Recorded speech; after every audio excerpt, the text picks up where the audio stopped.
Bonjour messieurs, dames, ici Éric Leray, l'émission Occident. Alors après avoir reçu SWIFT2, j'ai l'honneur de recevoir Guy Millière. Bonjour Guy Millière. Bonjour. Vous êtes connu comme philosophe, économiste, bon, avec une trentaine, Géopolitologue. et géopolitologue, tout à fait, spécialiste de l'Amérique en particulier, et vous vivez maintenant à Las Vegas, après donc est devenu d'Europe. Alors, je profite de l'actualité, en fait, puisque Bruno Guglielminetti, dans son podcast, nous apprend que Justin Trudeau annonce la création d'une équipe spéciale dédiée à la lutte contre la désinformation et la propagande russe. Et bon, il propose dans son émission, il a fait une interview avec Michel Junot-Catulia, semble-t-il quelqu'un spécialisé dans ce domaine-là. Alors, justement, pour introduire votre intervention, je voulais qu'on parle d'Alexandre Douguine et de sa fille, Daria Douguine, qui est décédée parce qu'il était visé par un attentat. Alors, parlez-nous de l'importance de cet intellectuel et quelle est l'idéologie qu'il défend et qui a inspiré Poutine? Je dirais que Alexandre Douguine est quelqu'un qui est un idéologue et je dirais qu'au moment de l'effondrement de l'Empire soviétique, il a fondé avec un autre intellectuel russe, aujourd'hui disparu, un parti qui s'est appelé Parti national-bolchevique. Je dirais que la notion national-bolchevique est une notion qui est déjà tout un programme en soi, puisque cela indique une orientation nationaliste et un maintien du discours bolchevique, qui est en fait le discours léniniste. Et je dirais que concrètement, depuis là, Alexandre Douguine a développé un discours imprégné d'un nationalisme russe absolu, d'éléments de mysticisme qui se sont rajoutés, qui parlent de la Russie éternelle et du destin de la Russie. Et comme il a lu des textes de géopolitique, entre autres les textes de Mackinder, il a développé ce qui s'appelle la théorie eurasianiste. La théorie eurasianiste consiste à dire que la Russie a une destinée manifeste qui est de guider l'ensemble eurasien vers la constitution d'un ensemble autoritaire, pas du tout démocratique, détaché bien évidemment des États-Unis qui sont considérés comme le pays du libéralisme. Et, bon, Alexandre Douguine place sous l'étiquette libéralisme tout un ensemble d'éléments qui vont de l'économie de marché à la démocratie, à la défense des droits de l'homme.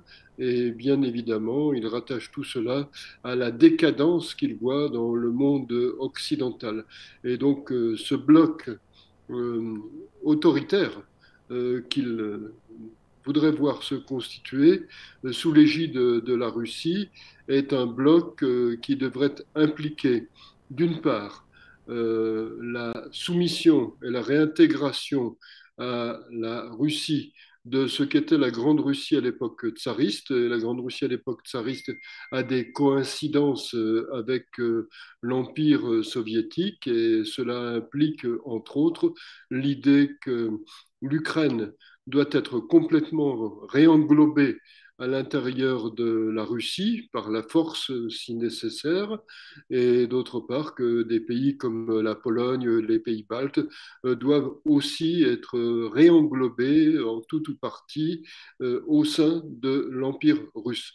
L'Europe occidentale et l'Europe centrale, elles, doivent prendre la voie d'une soumission à la Russie. Voilà à peu près l'ensemble. Et bien évidemment, l'Iran, par exemple, est un pays avec lequel la Russie doit passer une alliance stratégique de façon à dominer l'ensemble du bloc eurasien.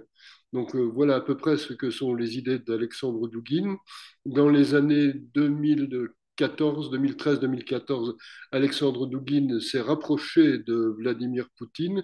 Depuis, Vladimir Poutine s'est éloigné de lui. C'est pour cela que lorsqu'on dit qu'il a le cerveau de Vladimir Poutine, c'est pas tout à fait exact. Vladimir Poutine l'a tenu à distance depuis cette époque-là, mais s'il l'a tenu à distance, ce n'est pas tant parce que les idées d'Alexandre Douguine sont très éloignées des siennes, c'est parce que Alexandre Douguine apparaît comme un extrémiste et que Vladimir Poutine trouvait cela gênant, trouvait cela pas très présentable. Voilà à peu près ce que sont les positions d'Alexandre Douguine. Et bien évidemment, au vu des positions que je viens d'exposer, Alexandre Douguine a une très grande influence depuis des années sur les diverses extrêmes droites européennes. Il a noué des liens avec les extrêmes droites européennes.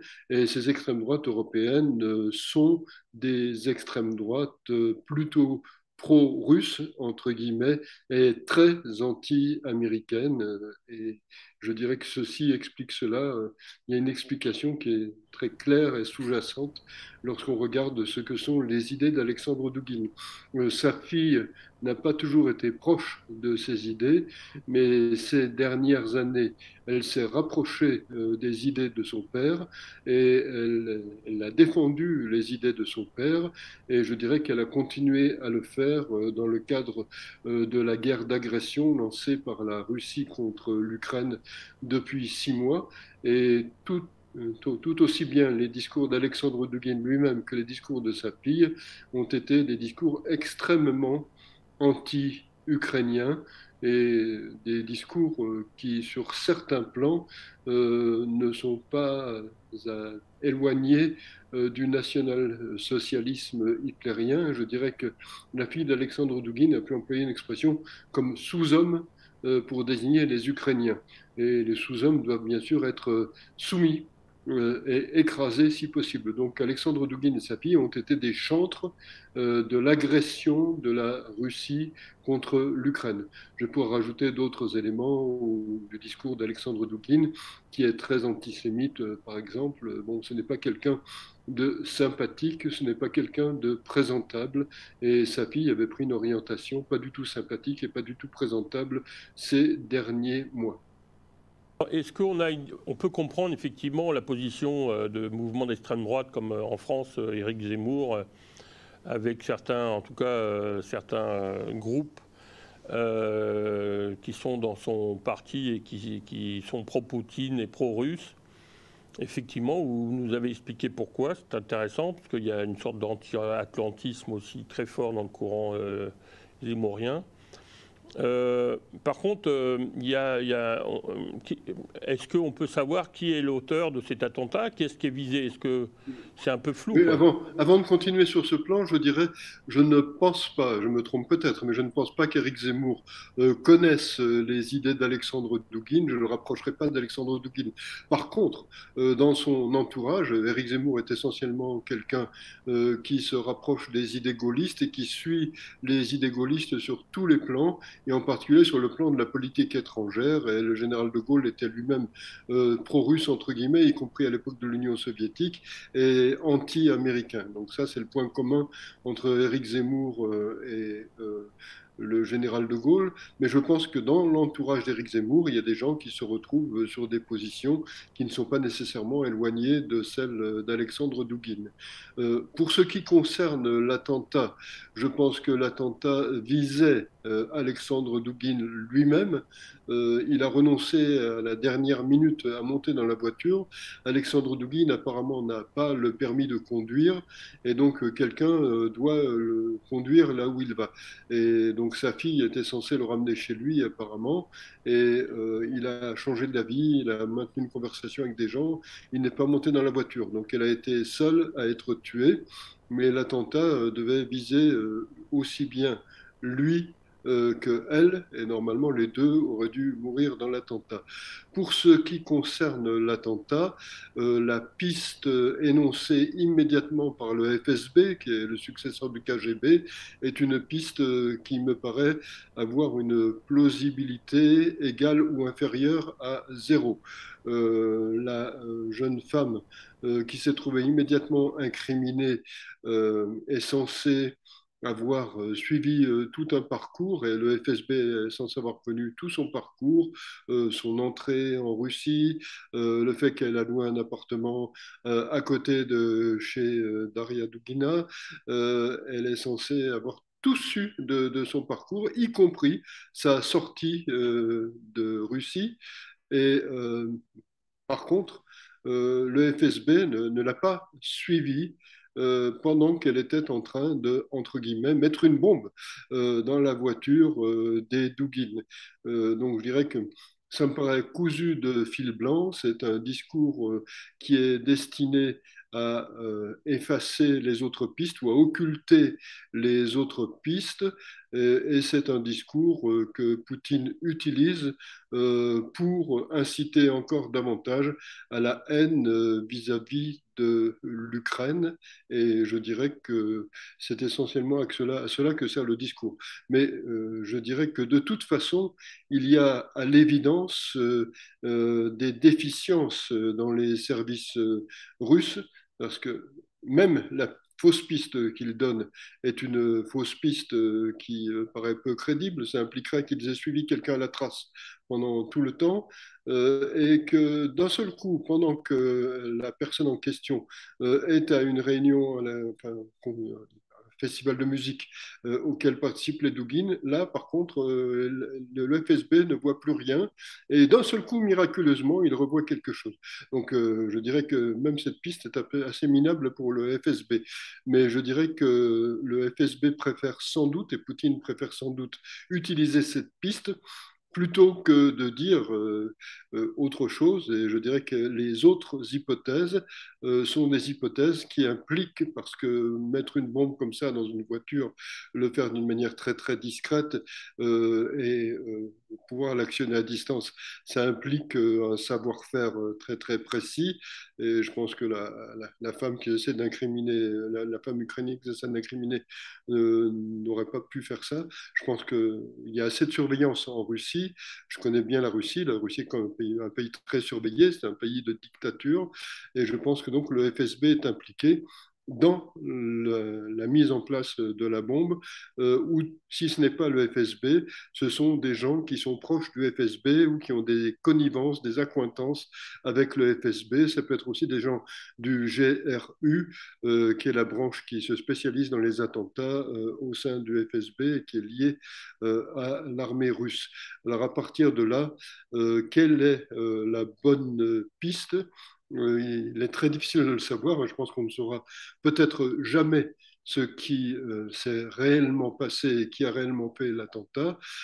Ça peut être tout à fait le FSB lui-même, sur ordre de Poutine, qui aurait sacrifié les Douguines pour rassembler la population autour de lui dans la haine de l'Ukraine et pour radicaliser ses positions. L'armée russe est en difficulté actuellement en Ukraine, et quel meilleur moyen de dissimuler les difficultés et de rallier la population russe qui peut commencer à avoir des doutes que d'impliquer l'Ukraine dans un attentat au sein même de la Russie. Ça peut être aussi des gens qui sont plus durs que Vladimir Poutine, il y en a actuellement en Russie, et des gens qui diraient il faut radicaliser nos positions, il faut aller encore beaucoup plus fort et beaucoup plus nettement contre l'Ukraine, il faut peut-être même parler de guerre et non plus d'opération spéciale, et il faut peut-être créer une mobilisation générale.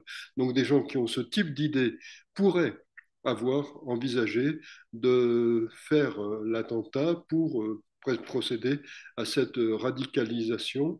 Il y a aussi une piste qui a été un peu évoquée de gens qui sont hostiles à la guerre et de démocrates russes. Il y en a qui ont revendiqué l'attentat. Je ne suis pas certain que des démocrates russes aient eu les moyens techniques et le savoir-faire requis pour organiser cet attentat. Ce n'est pas totalement impossible. Ils ont peut-être des liens au sein du GRU et du FSB, mais je dirais que ce n'est pas la piste que je retiendrai en priorité. Hélas, je crains qu'on ne sache jamais complètement la vérité. La seule chose qu'on peut dire avec certitude, c'est que la piste ukrainienne donnée immédiatement par le FSB est une piste qui paraît grotesque et inepte. Non seulement Ils auraient suivi à la trace la jeune femme ukrainienne, mais en plus, elle aurait eu l'obligeance de leur laisser ses papiers d'identité sur les lieux de l'attentat ou dans l'appartement où elle était. Donc, voilà, c'est ridicule. Justement, ça me permet de rebondir, avant d'aborder la responsabilité américaine et la politique de Biden. Je voulais savoir quel est l'état de la situation. Vous avez parlé dans différents articles, je parle de Poutine se conduit en terroriste à Zaporizhzhia, qui a tué Daria Dugina, Olenivka, ou l'abjecte fuite en avant criminelle de Vladimir Poutine. Vous parliez quand même qu'il y a autour de 30 000 morts dans l'armée russe et qu'il y a autour de 100 000 blessés. C'est énorme, et par contre, là, la propagande, justement, on parlait de ça en introduction, ne parle pas de ça. Alors, quel est l'état de la situation, vous qui connaissez bien cette région? Je dirais que d'emblée, je dirais que sans doute qu'il a été mal renseigné par ses services de renseignement. D'ailleurs, il a limogé beaucoup de personnes après. D'emblée, Vladimir Poutine a déclenché une guerre qui était quasiment vouée à l'échec. Il pensait qu'apparemment, il pourrait envoyer des colonnes de chars en direction de Kiev et renverser le gouvernement ukrainien et placer quelqu'un à la place de Volodymyr Zelensky. Il a complètement échoué. Les chars russes se sont enlisés dans la banlieue de Kiev. C'était un échec total. Et dans le retrait de la région de Kiev, des crimes de guerre extrêmement graves et absolument abjects ont été commis. Et bon, après, l'armée russe a dit nous allons nous contenter de tenter de prendre l'intégralité du Donbass. Bon, la tentative de prendre l'intégralité du Donbass ne s'est pas elle-même passée comme prévu. Nous sommes à peu près 5 mois après que l'armée russe ait dit nous allons prendre l'intégralité du Donbass et l'intégralité du Donbass n'est pas prise par l'armée russe. Il y a deux oblasts qui étaient censés être pris. L'un a été pris, le deuxième n'a pas été pris. L'oblast de Luhansk a été pris, l'oblast de Donetsk n'est pas complètement pris. Pour prendre quelques kilomètres, quelques dizaines de kilomètres carrés supplémentaires, parce que la Russie occupait déjà de facto les deux pseudo-républiques autonomes de Luhansk et de Donetsk, pour prendre donc une surface supplémentaire, il a fallu à la Russie plusieurs mois. Et je dirais que quand on parle du fait que la Russie occupe à peu près 20%, un peu plus de 20% de la surface de l'Ukraine, il faut savoir que dans ces 20%, on intègre la Crimée et on intègre les deux pseudo-républiques de Luhansk et de Donetsk. Si on ajoute ce qui a été pris depuis, je dirais que ce qui a été pris depuis comme surface de l'Ukraine représente à peu près 13% de la surface de l'Ukraine. Donc, je dirais que Poutine envoyait une armée avec des centaines de chars, des milliers de bombes, de missiles, et des dizaines de milliers de soldats. Et il a pris, en supplément de ce qu'il avait déjà, 13% de la surface de l'Ukraine en 5 mois. Je dirais que le moins qu'on puisse dire, c'est que c'est minable et c'est grotesque. Et le nombre exact qui est donné par la plupart des services de renseignement pour les morts et les blessés incapacités est d'à peu près 80 000. Je dirais que c'est un chiffre absolument énorme. Il y a au minimum le tiers de l'armée russe engagée qui a été mise hors de combat, soit par la mort, soit par des blessures. Je dirais qu'une armée qui a perdu au minimum le tiers de ses capacités est une armée qui cesse d'être opérationnelle et l'armée russe cesse d'être opérationnelle. C'est pour cela qu'il n'y a plus aucune avancée de l'armée russe dans la région du Donbass actuellement et c'est pour cela qu'au sud du pays, au nord de la Crimée, la région qui est occupée, la région qui va de Mariupol à Kherson est une région qui est plutôt assiégée par les forces ukrainiennes actuellement.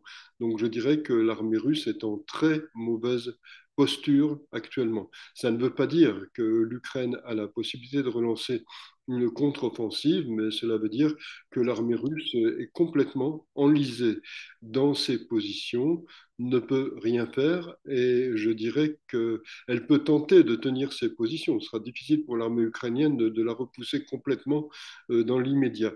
Mais en tout cas, une chose est certaine, c'est que l'armée russe manque de soldats. Elle ne parvient pas à recruter des soldats supplémentaires. Elle essaie de sortir des gens de prison en leur disant on va vous donner un uniforme et un fusil et vous allez au front, mais ce n'est pas des soldats, c'est juste des criminels qu'on sort de prison et qu'on veut utiliser comme chair à canon.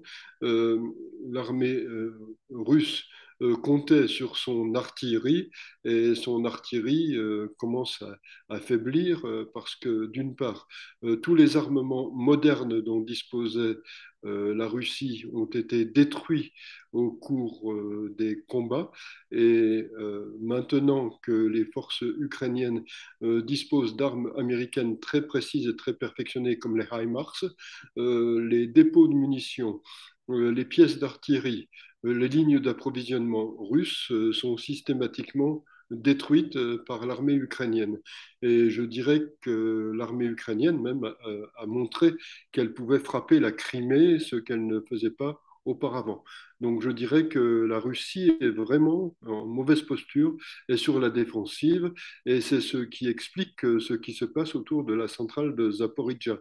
Je dirais que la centrale de Zaporizhzhia a été prise initialement par l'armée russe, parce que l'armée russe voulait la tenir et voulait apparemment détourner l'électricité qu'elle produit pour approvisionner la Crimée et pour approvisionner les régions de la Russie qui sont limitrophes de l'Ukraine. Et puis, vu la situation que je viens de décrire, la Russie a décidé de mettre des pièces d'artillerie, des munitions, à l'intérieur de la centrale, de façon à ce que ces pièces d'artillerie et ces munitions soient protégées par le fait qu'elles sont à l'intérieur d'une centrale nucléaire et que tenter de les détruire à l'intérieur d'une centrale nucléaire est quelque chose qui peut faire risquer un accident nucléaire.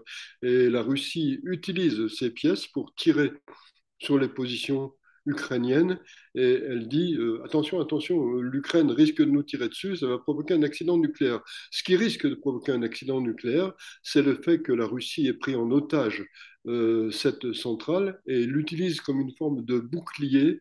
On connaissait les boucliers humains, comme je le disais dans l'article, maintenant on a un bouclier nucléaire. La Russie s'abrite derrière une centrale nucléaire pour tirer sur ses ennemis. Et c'est cela la réalité de la situation à Zaporizhzhia. Ce qui devrait scandaliser beaucoup plus de gens, c'est que la Russie se conduit de cette façon-là. C'est un comportement inqualifiable, c'est un comportement de terroriste, c'est un comportement qui prend en otage une centrale nucléaire et qui, par le fait qu'on a entreposé dans la centrale nucléaire des pièces d'artillerie et de l'armement, risque de provoquer un incident extrêmement grave à n'importe quel moment. L'Ukraine ne tire pas sur la centrale de Zaporizhzhia. L'Ukraine tire à proximité de la centrale pour couper les lignes d'approvisionnement et l'approvisionnement aussi bien en munitions qu'en pièces d'artillerie et qu'en logistique de l'armée russe. Mais elle ne tire pas sur la centrale et je dirais qu'elle dispose d'un armement dont la Russie ne dispose plus, puisque les HIMARS américains ont une très très grande précision. La Russie n'a plus aucune arme de grande précision. Elle est obligée d'utiliser de l'artillerie, c'est ce qu'elle a mis à l'intérieur de la centrale de Zaporizhzhia, une artillerie qui date de l'époque soviétique, une artillerie qui date des années 1970.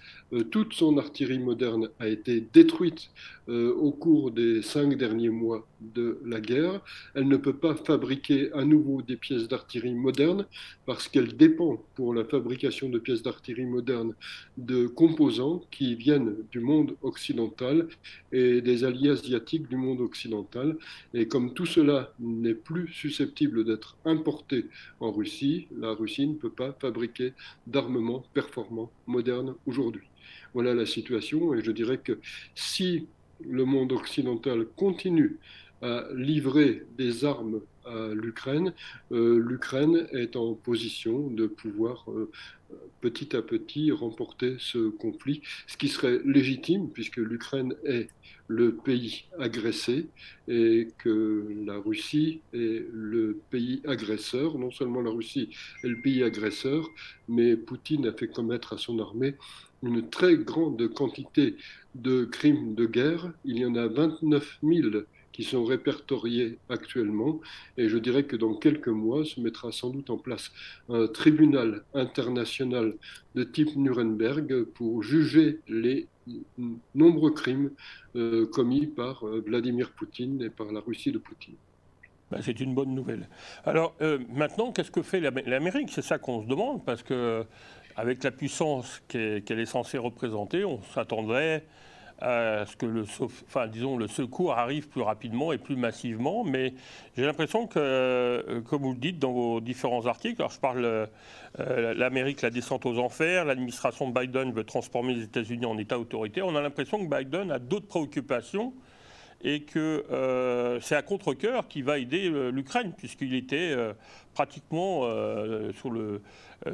charmé par Poutine et la Russie pour accepter en fait que l'Ukraine soit absorbée. Mais il est confronté à ce que vous venez de nous expliquer. Donc pourquoi y a-t-il cette Je dirais résistance de sa qu'au part? départ, au départ de la guerre, l'administration Biden disait attention, attention, il va y avoir une invasion de l'Ukraine par la Russie, mais en même temps, elle ne faisait strictement rien pour dissuader la Russie d'intervenir.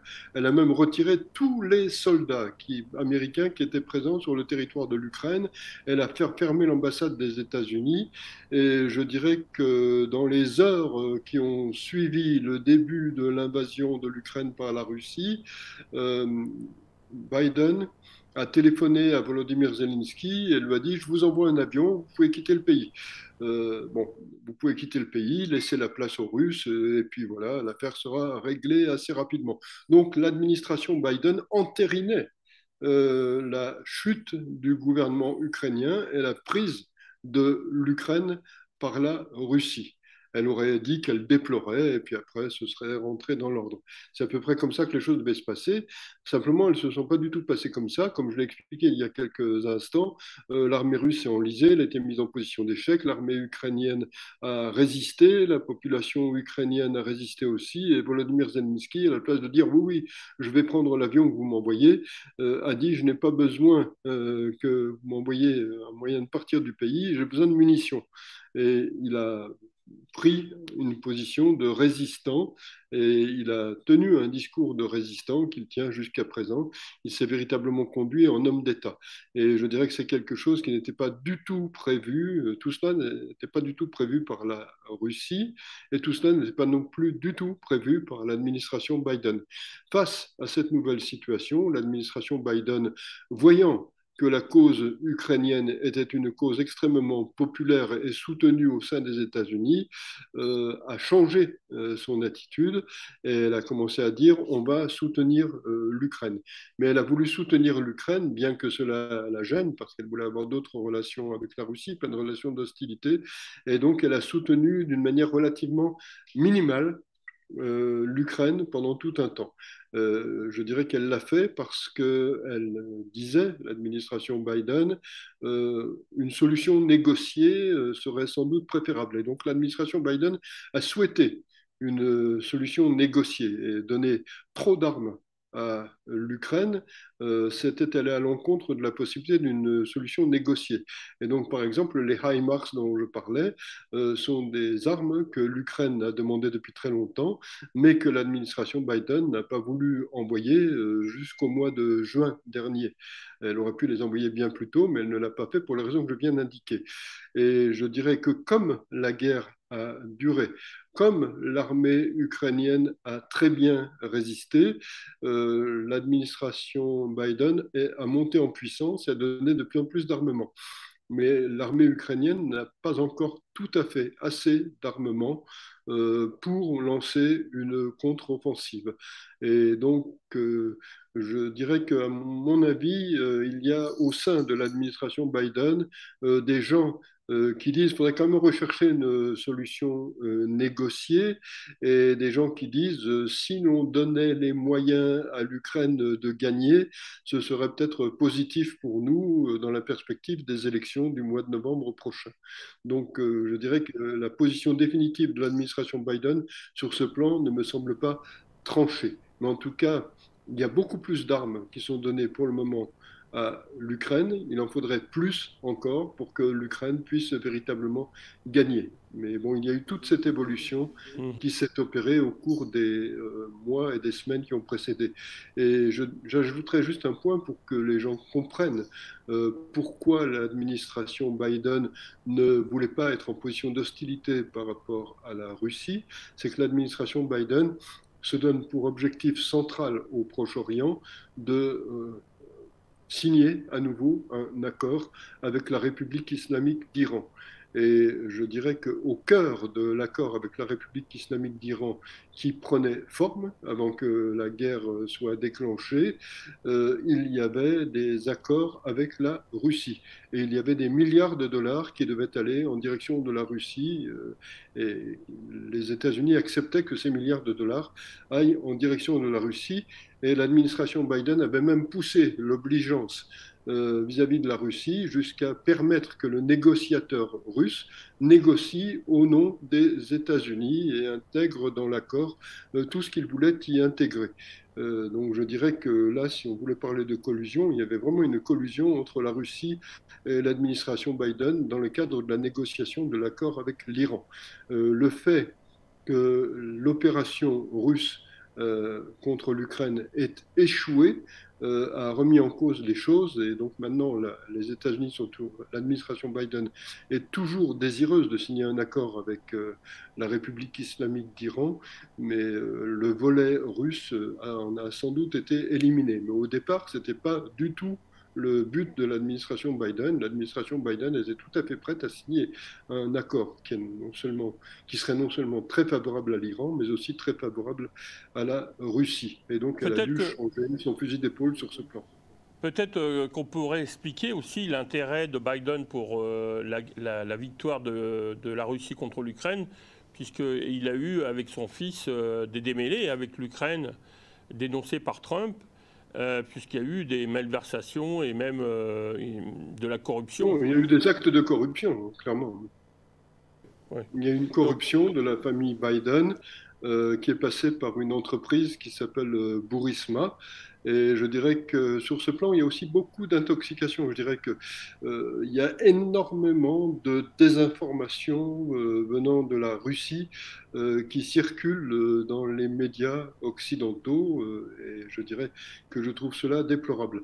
Euh, je dirais que toute forme de désinformation est de toute façon déplorable. Je dirais que l'information est un moyen pour les gens qui la reçoivent d'avoir des repères et de comprendre ce qui se passe dans le monde et dans leur propre société. La désinformation est un moyen d'égarer les gens qui la reçoivent. Et je dirais qu'on est dans une situation très malsaine où information et désinformation se mêlent et où des gens n'ont plus les informations. En tout cas, toujours est-il que l'entreprise qui avait des liens de corruption avec la famille Biden par l'intermédiaire du fils drogué de Joe Biden. Cette entreprise est une entreprise qui appartenait et qui appartient toujours à des oligarques qui étaient très proches de la Russie. Et donc je dirais que quand ces oligarques ont perdu de leur pouvoir et de leur puissance à partir de 2014, ils ont essayé de continuer à bénéficier d'une mansuétude américaine en achetant la famille Biden. Voilà à peu près la façon dont les choses se sont passées. Et je dirais que tout cela aurait pu effectivement finir par se trouver révélé par le gouvernement ukrainien.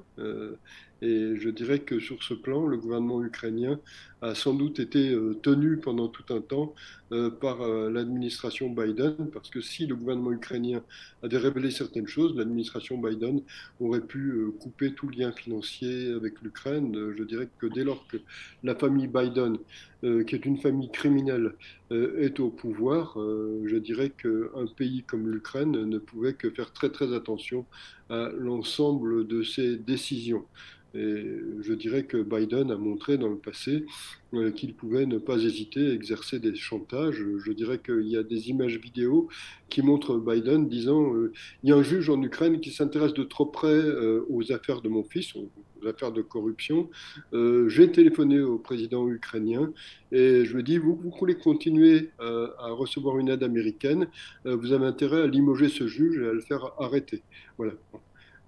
Et je dirais que le juge a été limogé dans les jours qui ont suivi parce que l'Ukraine avait besoin de recevoir l'argent qui venait des États-Unis. Voilà à Ça peu me près permet de comment se rebondir. comportait la famille Biden. Ouais, merci pour ces explications et ça permet d'avoir une perspective, à savoir pourquoi Biden a résisté avant d'aller aider l'Ukraine, parce qu'ils avaient plutôt intérêt à faire disparaître le gouvernement légal et démocratiquement élu, pour pas que justement ce genre d'informations passe. Alors, vous dites dans certains de vos articles en fait que l'administration Biden est plutôt intéressée aux prochaines élections pour éviter que Trump revienne ou que le camp républicain gagne. Alors vous dites que, en particulier, surtout, on a vu un raid du FBI au domicile de Trump. Et vous dites que l'administration Biden va beaucoup trop loin et ça va lui coûter très cher. Est-ce que vous pensez que les républicains pourraient gagner le midterm, donc c'est au mois de novembre, je crois, et que peut-être qu'ils ont renforcé l'aide à l'Ukraine justement pour essayer d'utiliser cette guerre à des fins de politique intérieure? Ben, je dirais que oui, il utilise la défense politique intérieure. Je dirais que l'administration Biden a voulu faire oublier le désastre absolu qu'elle a créé en Afghanistan. Et l'administration Biden utilise depuis quelque temps la guerre en Ukraine pour apparaître, pour redorer son blason d'une certaine manière. Et l'administration Biden va tout faire pour que les républicains ne gagnent pas les élections du mois de novembre prochain, parce qu'il est absolument certain que si les républicains disposent des deux chambres du Congrès, Chambre des représentants et Sénat, des commissions d'enquête vont être mises en place et ces commissions d'enquête vont s'intéresser à tous les crimes qui ont été commis par les démocrates, aussi bien ces derniers mois que pendant l'intégralité de la présidence Trump. Donc, je dirais qu'ils ne veulent surtout pas que les républicains gagnent les élections qui vont bientôt avoir lieu. Et dans ce cadre, je dirais que toutes les manœuvres qu'ils peuvent utiliser seront utilisées. Je dirais que le raid du FBI sur Mar-a-Lago, sur la résidence de Donald Trump, fait partie de l'ensemble. Je dirais que, bon, a priori, il n'y a strictement rien qui puisse être reproché à Donald Trump dans le cadre de ce raid. D'ailleurs, les choses apparaissent petit à petit et on voit que bon, les fondements du raid sont des fondements qui ne sont pas valides et il y a une violation des lois américaines, il y a une violation de la Constitution qui est au cœur de ce qui s'est passé, il y a une violation du Bill of Rights, en particulier du quatrième article du Bill of Rights. Le mandat de perquisition est un mandat qui est extrêmement flou, extrêmement large, puisque le mandat dit que le FBI doit saisir tous les documents de la présidence Trump du 20 janvier 2017, jour où Donald Trump est entré en fonction, jusqu'au dernier jour de la présidence Trump. Je dirais qu'on n'a jamais vu un mandat de perquisition de ce genre-là, a fortiori un mandat de perquisition contre un ancien président. Il a été dit à l'époque que Donald Trump avait violé le secret défense, avait emporté des documents qui étaient classifiés. Je dirais que ce que les gens qui disent cela, emportés par leur haine vis-à-vis de Trump, oublient de dire, c'est que le président a l'autorité absolue, tant qu'il est en fonction, de déclassifier tous les documents qu'il entend déclassifier. Et Trump a déclassifié, avant de quitter la Maison-Blanche, tous les documents qui ont été emportés à Mar-a-Lago. Donc, il n'y a strictement rien dans le dossier qui permet d'accuser Trump d'avoir emporté des documents classifiés, dire qu'il a emporté des documents secrets défense et évoquer l'Espionage Act est complètement inepte. Et je dirais que tous les gens qui ont reproduit les discours sur ce plan ont reproduit des discours qui sont complètement infondés et ont fait de l'intoxication et ont fait de la désinformation. Donald Trump n'a commis aucun crime. Et avec ce que l'on vient d'apprendre ce matin, je l'ai appris quelques heures avant que nous fassions cet enregistrement, ce que l'on voit, c'est que essentiellement les archives nationales disaient qu'elles voulaient récupérer un certain nombre de documents qu'elles n'avaient pas complètement récupérés. Bon, si les archives nationales voulaient récupérer des documents, il n'y avait pas besoin d'envoyer 30 agents du FBI armés jusqu'aux dents dans la propriété de Donald Trump. Pour le faire, il y avait les avocats de Donald Trump avec qui tout était négociable et tout était de toute façon d'ores et déjà négocié.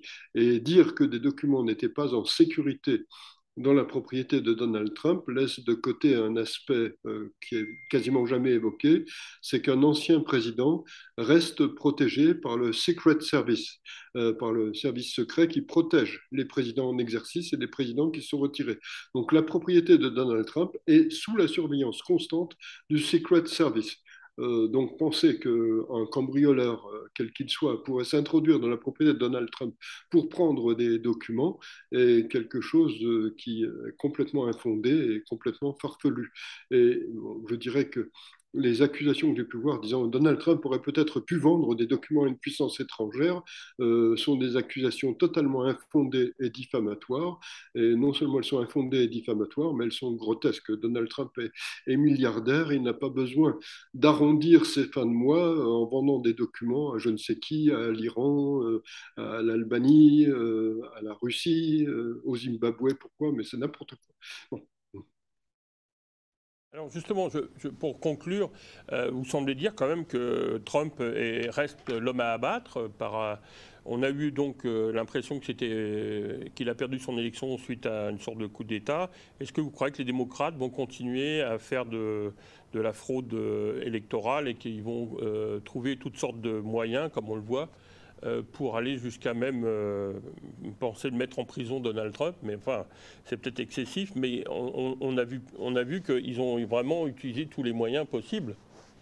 Ah oui, mais je dirais qu'ils sont prêts à En utiliser tous particulier les le modèle moyens. électoral, excusez-moi de vous couper, Ah oui, mais, oui, bien sûr, mais s'ils peuvent frauder à nouveau, ils frauderont à nouveau. Ça me paraît, ça me paraît tout à fait fondé et je pense que de toute façon, le Parti démocrate, c'est ce que beaucoup de gens ne parviennent pas à comprendre actuellement, ce n'est plus le parti qui existait à l'époque de Bill Clinton, par exemple. C'est un parti qui a été complètement remodelé à l'époque de la présidence de Barack Obama et c'est maintenant fondamentalement un parti d'extrême gauche. Ce n'est plus un parti de centre-gauche. Un parti de centre-gauche est un parti qui respecte les règles de la démocratie et les règles du droit. Le parti démocrate est sorti du respect de la démocratie et du respect des règles du droit. Cela s'est vu très très clairement, même avant l'élection de novembre 2020. Si vous regardez les émeutes provoquées par Black Lives Matter et l'inertie absolue des démocrates face à ces émeutes, vous voyez quelque chose qui est absolument inconcevable. Seuls des gens d'extrême gauche peuvent se comporter de cette façon-là. Il y a eu des morts, il y a eu des choses extrêmement graves, il y a eu des milliards de dégâts pendant ces émeutes. Et les démocrates disaient à cette époque-là, ce sont des manifestants essentiellement pacifiques. Je dirais que si vous avez vu les flammes dans un certain nombre de villes américaines, il est très difficile de voir cela comme des événements essentiellement pacifiques. Je dirais que le comportement des démocrates à l'époque a été inqualifiable.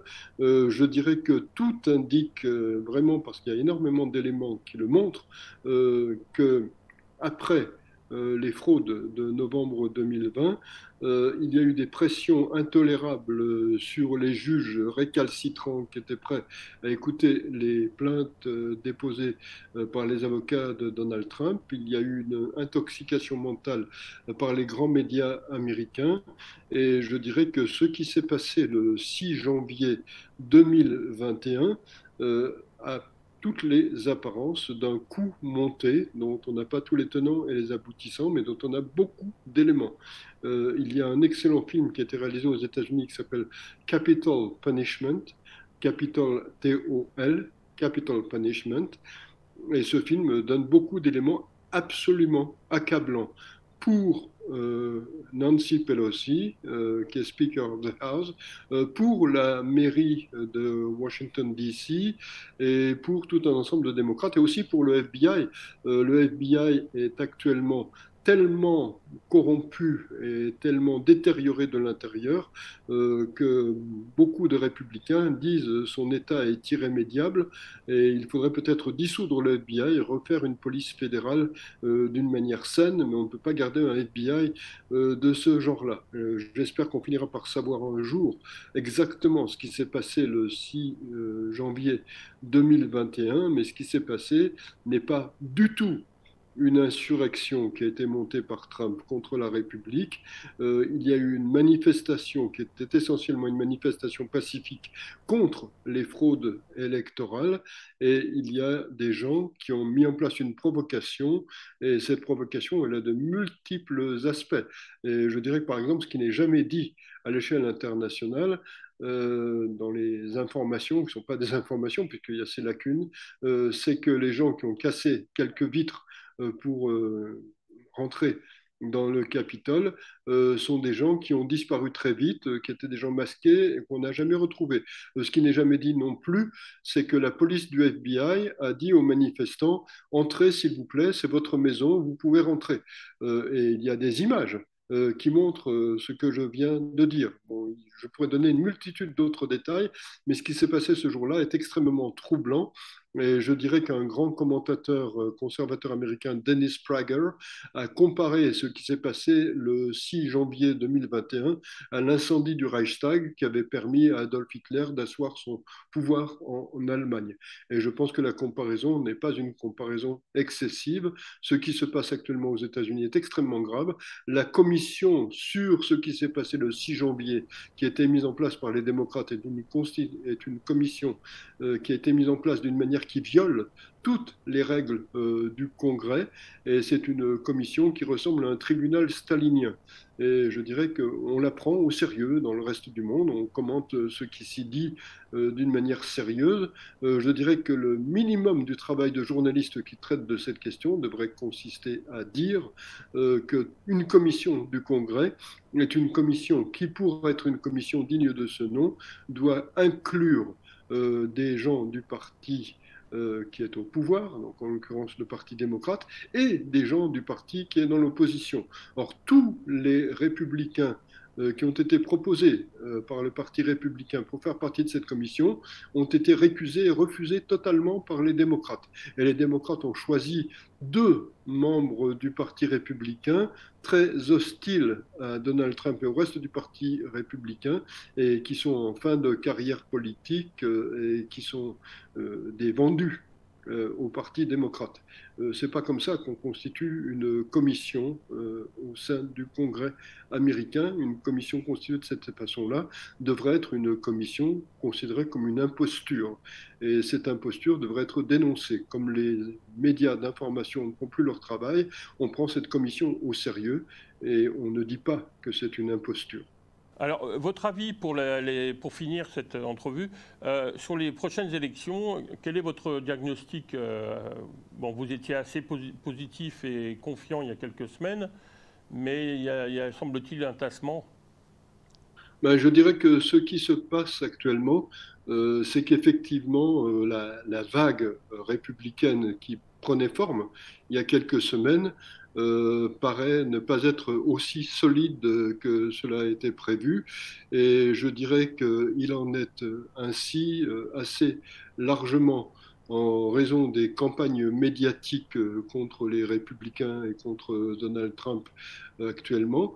Et il en est ainsi aussi parce que le parti républicain est traversé d'un certain nombre de divisions internes. Je dirais que l'essentiel du parti républicain est un parti qui correspond aux positions de Donald Trump et donc c'est ça qui domine le parti républicain actuellement, mais vous avez des gens qui appartiennent au parti républicain tel qu'il était avant que Donald Trump le prenne en main, et ces gens-là rêvent de pouvoir reconstituer un parti républicain à l'ancienne, le parti qui avait nommé Mitt Romney comme candidat à la présidence, le parti qui avait nommé John McCain comme candidat à la présidence. Et ces gens-là se disent, si nous sabordons le parti républicain tel qu'il est actuellement, nous pourrons peut-être, sur les cendres du parti républicain tel qu'il est actuellement, reconstituer le parti républicain d'avant. Je dirais que cette position me paraît dangereuse, elle me paraît monstrueuse, et elle me paraît complètement faire le jeu des démocrates. Je dirais que les gens qui prennent ce type de position sont des gens qui sont complètement irresponsables et qui semblent ne pas voir que le Parti démocrate est en train de faire dériver les États-Unis dans une direction autoritaire qui implique de déchirer la Constitution et de faire des États-Unis un pays de parti unique, parti démocrate qui ne dirait pas son nom. Un parti républicain continuerait à exister, mais il serait éternellement dans l'opposition. Je vous remercie pour votre analyse. Vous avez un livre qui va bientôt sortir, hein. Pouvez-vous nous rappeler Oui, son oui. titre et... Ben, le livre, j'ai choisi de l'appeler Après la démocratie, point d'interrogation, parce que ce que fait l'administration Biden, et ce doit être dit, remet en cause la République américaine et remet en cause la démocratie aux États-Unis, et c'est extrêmement inquiétant. Donc le livre s'appelle Après la démocratie, point d'interrogation, et le sous-titre est L'Amérique et le monde au temps de l'administration Biden. Et cela va sortir aux éditions Ballant à la fin du mois de septembre. Très bien. Merci beaucoup, Monsieur Guimilière. Merci pour votre analyse. Merci, messieurs, dames. J'espère que vous aurez apprécié cette analyse, toujours très pertinente, il me semble, même si on n'est pas forcément d'accord avec lui. Donc, je vous remercie beaucoup et je souhaite une bonne fin de journée et à une prochaine émission.